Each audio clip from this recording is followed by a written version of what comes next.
One of the difficult things that we may do as a Christian is that we may write certain things to individuals that we care about, warning them about sin, warning them about the direction their life is going, not because we want them to be sorrowful or upset with us, but because we love them.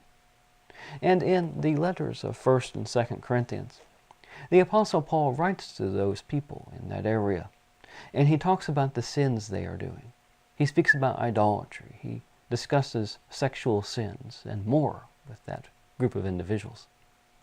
But if you look in 2 Corinthians chapter 2, verses 1 through 4, there is an indication that he knows that the things he is saying to them would cause them to be sorrowful.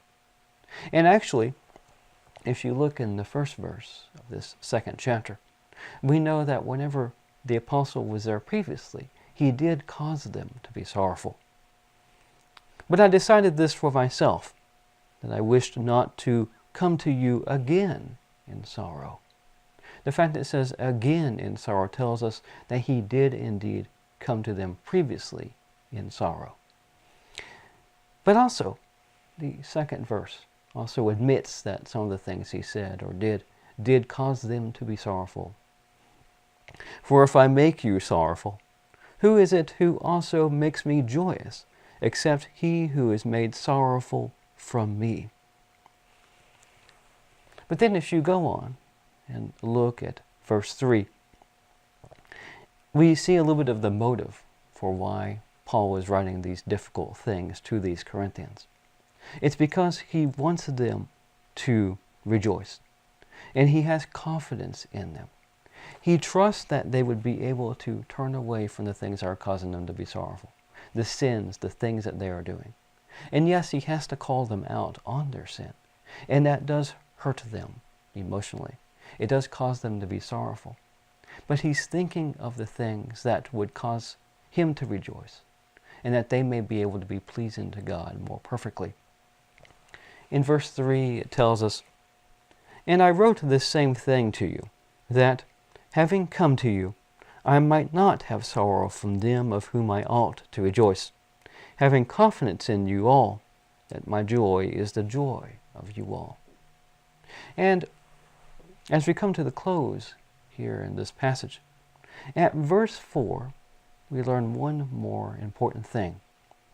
It's that not only did the apostle write to them in tears, he himself was sorrowful, saddened by the things he had to write, but also he did this because he wanted to show them the love, the care he has for them. And that is the reason why he is writing to them.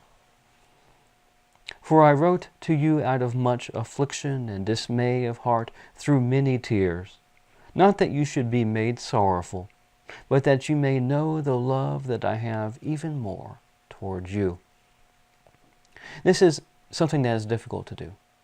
It is not easy to write a letter or an email or a message to a friend and to talk to them about their sin, to talk to them about the things that they are doing that are ruining their lives. Especially whenever we remember that saying such things may cause that person to be upset with us. It may cause them to be sorrowful and angry.